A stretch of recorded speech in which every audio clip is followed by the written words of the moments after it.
नमस्कार, मी सिद्धेश जाधव आणि आपण पाहत आहात आपली न्यूज। पालघर जिल्ह्यात सुरू असलेल्या मुसळधार पावसाच्या पार्श्वभूमीवर प्रशासन अलर्ट मोडवर आले आहे। संभाव्य आपत्तीचा सामना करण्यासाठी करण्यात आलेली तयारी, बचाव आणि मदत कार्याची यंत्रणा तसेच नागरिकांनी कोणती खबरदारी घ्यावी याबाबत महत्त्वाची माहिती देण्यासाठी आज पालघर जिल्हाधिकारी कार्यालयात पत्रकार परिषदेचे आयोजन करण्यात आले आहे।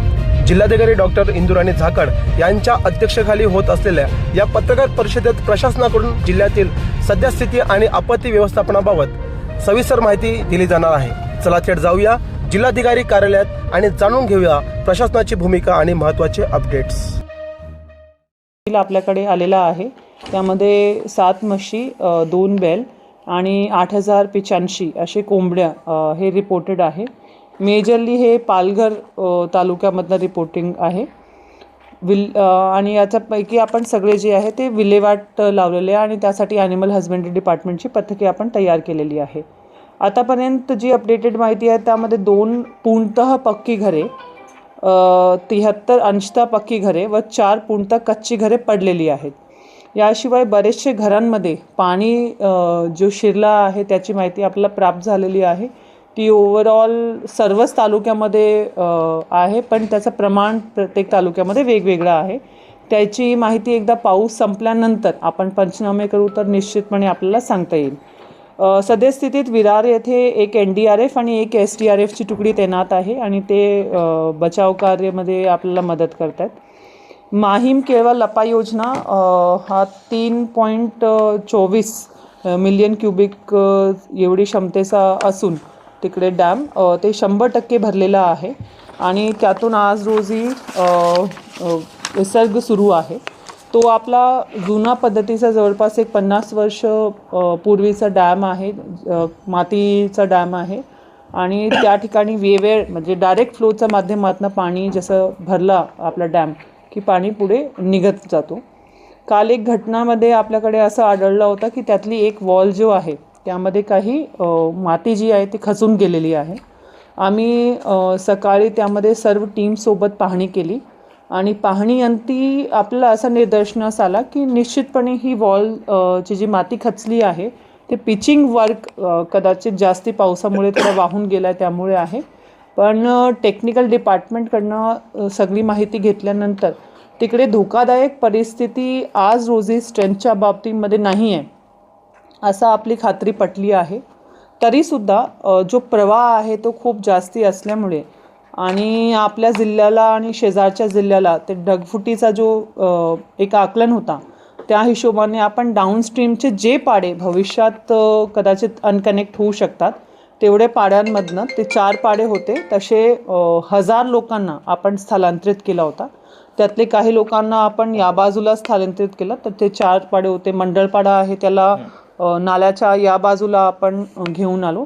त्यानंतर एक देवशेत पाडा जो होता तिकडे जवळपास आपले 300 लोक होती, त्यांना आपण तिकडेच एक हाय लेवलच्या घरामध्ये शिफ्ट केलं आहे आणि आपल्या कर्मचारी त्यांच्यासोबत ठेवलेले आहेत कम्युनिकेशनसाठी।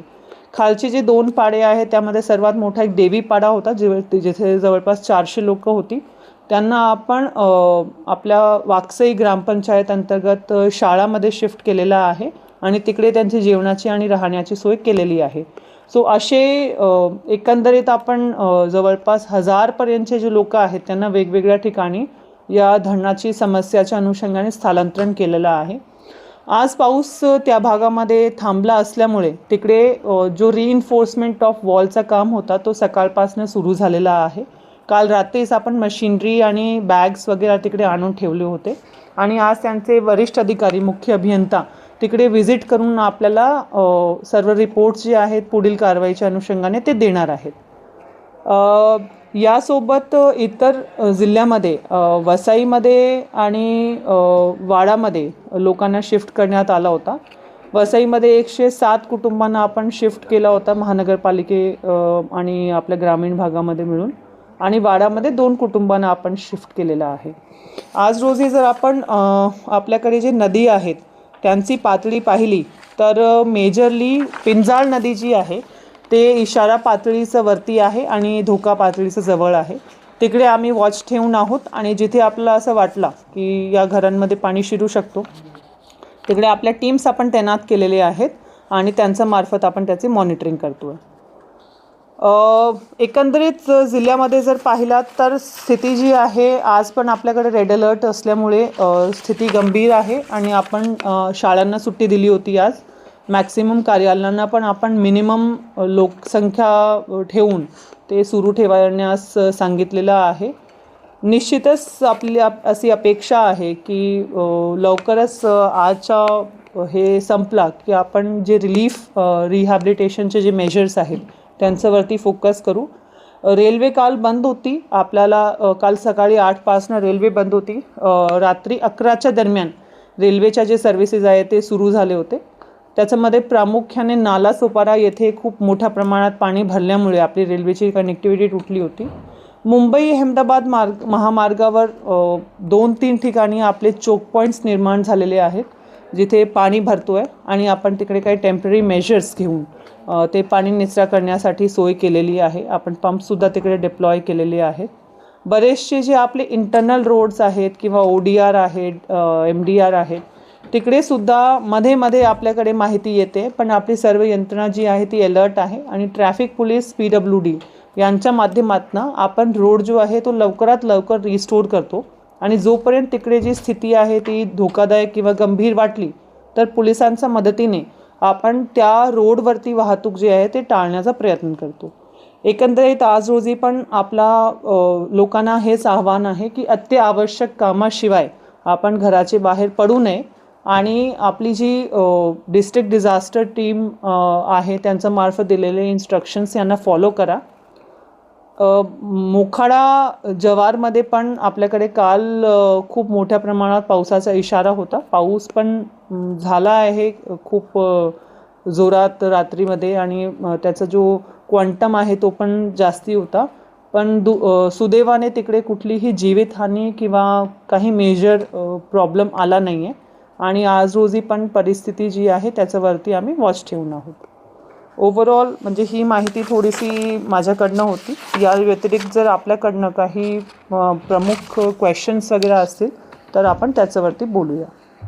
परिषदेकडनं ऑलरेडी आपण इन्स्ट्रक्शन्स त्यांना दिले होते आणि त्यांनी फूड पॅकेट्स पण पुरवले. कालची त्यांची जी रिपोर्ट आहे त्यामध्ये त्यांनी 2000 फूड पॅकेट्स सर्व एरियामध्ये पुरवलेले आहेत. तरी हे जे आपण स्पेसिफिकली सांगतात तर त्याची मी माहिती घेते आणि कसं काय म्हणजे ते नाही पुरवण्यात आलं वगैरे त्याची खात्री करून घेते.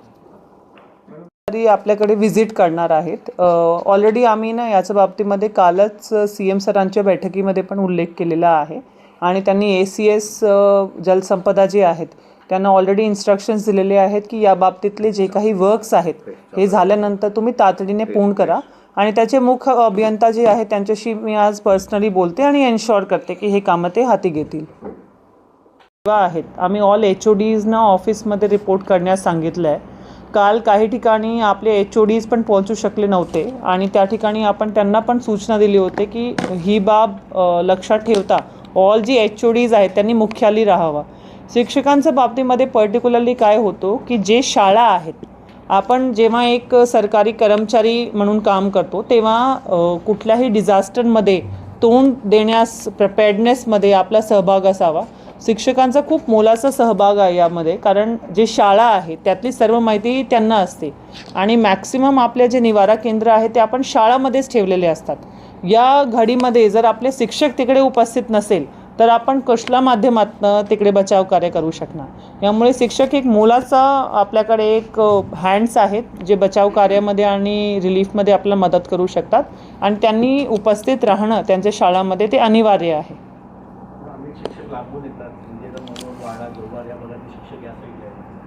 पण ॲक्च्युली शिक्षकांनी त्याच गावामध्ये राहणं अपेक्षित आहे नियमाप्रमाणे कंडक्टप्रमाणे आणि कंडक्टप्रमाणे जर ते वागत नसतील आणि जरी ते असा मुद्दा उपस्थित करतायत तर मग कायदेशीर त्यांच्यावरती कारवाई करणं पण भाग आहे असं आम्ही मुख्य कार्यकारी अधिकारी जिल्हा परिषद आणि एज्युकेशन ऑफिसर यांना सक्त सूचना दिलेल्या आहेत. म्हणजे हे जी सगळी गोष्ट चालली आहे की आम्ही इकडनं प्रवास करतो खरं तर तो प्रवास अनुगेयच नाही आहे.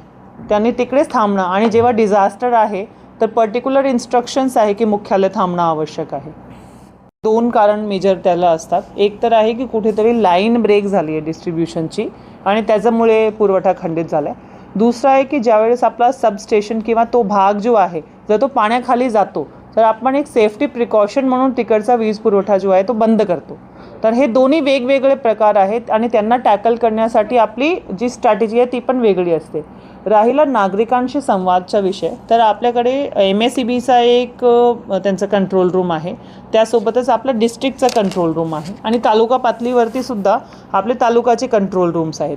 तर आम्ही आता एक सिस्टम केली आहे, आम्ही 1 वाजता बैठक पण ठेवली आहे ऑल HODsची, जो पाऊस संपल्यानंतरचा जो मॅनेजमेंट आहे त्यामध्ये आपण कसं जाणार आहोत.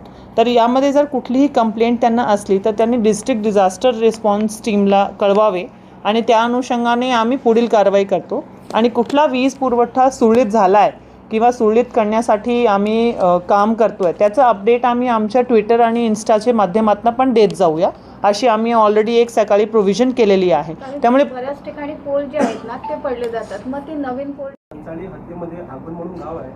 त्या आगवणच्या गावामध्ये जर आपण काही घरं पाहिली केली तर त्या ठिकाणी खाडीची परिस्थिती असल्या कारणाने खाडीची भरतीचं पाणी सुद्धा तिथे येतो आणि तिथून सरावलीचं पाणी तो पूर्ण त्या गावाला वेळा म्हणून राहतो. तर अशा पूर्व परिस्थितीमध्ये समजा डॅम जर ओव्हरफुल झाले आणि पुढे जर भविष्यामध्ये आपण जर निर्णय घेतला कारण की पाणी सोडण्याचा, तर सर्वात प्रथम फटका त्या आगवण गावाला बसणार आहे. आणि सध्या तरी 8 ते 10 घरं जी आहेत ती पाण्याखाली गेलेली आहेत. आणि अजूनही जर समजा अतिवृष्टी झाली ते आपल्या हातामध्ये नाही, जर पावसाचं प्रमाण वाढलं तर सर्वात प्रथम त्या आगवण गावाला मोठा धोका होऊ शकतो. आणि त्या ग्रामपंचायत पंचाळी या गावामध्येच रमाईनगर म्हणून गाव आहे, तिथे आरोग्य आहे. आरोग्य पूर्ण पाण्याखालीच आहे. पंप लावलेलं आहे परंतु ते टेम्पररी आहे. जर पंप चालू आहे तिथपर्यंत पाणी निघतो, पंप बंद तर तिथे पुन्हा पाणी ओव्हरफ्लो होतो. आणि तिथे काय होतं मॅडम, तो पाणी भरल्या कारणाने अजून एक पुढे आल्यानंतर एक नाला जसा आहे त्याच्यामध्ये तो पूर्ण भरला की त्या गावाची अशी अवस्था आहे की आजूबाजूला पेटेगाव तिथेही ओव्हरफ्लो पाणी, इथेही उमरोलीला ओव्हरफ्लो पाणी, संपूर्ण एक गाव त्या पावसामध्ये अडकून जातं. आणि मग 1-2 दिवस झाले मॅडम त्या गावामध्ये येण्या जाण्याचा सर्व मार्ग बंद झालेला आहे. तर अशा वेळी कोणती अशी आपत्कालीन सुविधा त्या ठिकाणी पुरवण्यात येईल का, स्पेसिफिक आगवण आणि पंचाळी रमाईनगर गावाचं? निश्चितच आपण या भागांसाठी विशेष प्रिव्हिजन करणार आहोत. यासोबतच आपल्याकडे जो मेजर प्रॉब्लेम येतो आहे तो असा आहे की पाऊस पण जास्ती आहे आणि त्यावेळेसच हाय टाईड पण, जसं कालचा पण आपला तोच प्रॉब्लेम झाला आणि हाय टाईड पण खूप म्हणजे हाईटचा होता काल. तर आपला जो जास्ती पाणी भरण्याचा प्रमाण झाला तो हेच होता की हाय टाईड आणि एक्सेस रेन हे दोन्ही कोलाईड झाले होते. आता आज परत आपली जी हाय टाईड आहे त्यावेळेला आम्ही पर्टिक्युलरली वॉच ठेवून असतो. आता अशा घडीमध्ये म्हणजे जेव्हा आपल्याकडे अतिवृष्टीचा इशारा आहे, आपली सर्वात मोठी प्रायोरिटी असते की there should be no loss of life.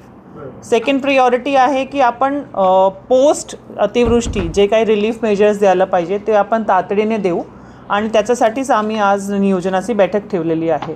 निश्चितच अतिवृष्टी आहे, एकदम सामान्य गतीला जाण्यासाठी आपला थोडा वेळ लागेल, पण जो आपण डॅम्सचा पाणी भरण्यासाठी जे एक पर्टिक्युलर मुद्दा सांगितला त्यासाठी आम्ही टोटली वॉच ठेवून आहोत. आम्ही कोऑर्डिनेशनमध्ये सुद्धा आहोत आणि इरिगेशन डिपार्टमेंटचे जे 3 एजन्सीज आपल्याकडे ज्यांच्याकडनं पाणी येतो त्यांच्याशी सातत्याने आमची टीम आणि आम्ही संपर्कात आहोत. आणि आम्ही असे स्टँडिंग इन्स्ट्रक्शन दिलेले आहेत की मला सांगितल्याशिवाय कुठलाही पाणी एक्सेस ते सोडणार नाही, सो दॅट जी हानी होते एकदम पाणी सोडल्याने ती आपल्याला लक्षात येईल. काल पण आमची हे RDC साहेब रात्रभर ऑफिसला होते. आम्ही शिफ्टमध्ये लोकांच्या ड्युटीज लावल्या होत्या so that 1 alert person is there all the time. So आम्ही ही सर्व काळजी डेफिनेटली घेतो आहे आणि बेस्ट पॉसिबल जे रिलीफ मेजर्स आहेत ते देण्यासाठी प्रयत्न करतो आहे. केरळामध्ये जास्त प्रमाणामध्ये पाणी शिरलेलं आहे. एका सरपंचाने त्याची खबरदारी घेऊन जे काही घरामध्ये पाणी शिरलेलं आहे त्यांना जिल्हा परिषद शाळेमध्ये शिफ्ट केलेलं आहे. गेल्या 1-2 दिवस तिथे गावकरी आहेत, परंतु सरपंचांशी कॉन्टॅक्ट केला गेला असता ते म्हणतात की आम्हाला अजूनसुद्धा शासनाची किंवा प्रशासनाच्या वतीने कोणती मदत त्या ठिकाणी मिळालेली नाही. मदत in the sense financial benefit आपण म्हणते? फूड पॅकेट नाही, फूड पॅकेट तर आपण सगळीकडे व्यवस्था केलेली आहे. मी एकदा पर्टिक्युलरली बोलून घेते तहसीलदार साहेबांशी. इनफॅक्ट आमची जी सर्व टीम आहे काल SDO पासनं तहसीलदार, NA तहसीलदार, मंडळ अधिकारी ते सगळे लोक त्याच परिसरामध्ये रात्री त्यांनी मुक्काम तिकडेच केलेला आहे, कुणाच्या घरामध्येच केलेला आहे. तिकडची परिस्थिती खूप नाजूक असल्यामुळे आणि जो फूड पॅकेट आहे तो नॉर्मली आपण काय करतो की एक लोकल वेंडरमार्फत आपण पुरवठा करतो ग्रामपंचायतमार्फत आणि त्यांना आपण नंतर पैसे देतो आपल्या तहसीलदार ऑफिसमार्फत. सो म्हणजे ती जी व्यवस्था त्यांनी केलेली असते त्याला आपण रिइम्बर्स करतो. पावसाळ्यातून होणारा जो काही परिणाम आहे तो कसा असेल प्रत्येक गावाचा आढावा आपण या आपली न्यूजच्या वतीने घेत राहू. तोपर्यंत तुम्ही बघत राहा आपली न्यूज. सिद्धेश जाधव, आपली न्यूज, पालघर. पावसाळ्यातून होणारा जो काही परिणाम आहे तो कसा असेल प्रत्येक गावाचा आढावा आपण या आपली न्यूजच्या वतीने घेत राहू. तोपर्यंत तुम्ही बघत राहा आपली न्यूज. सिद्धेश जाधव, आपली न्यूज, पालघर.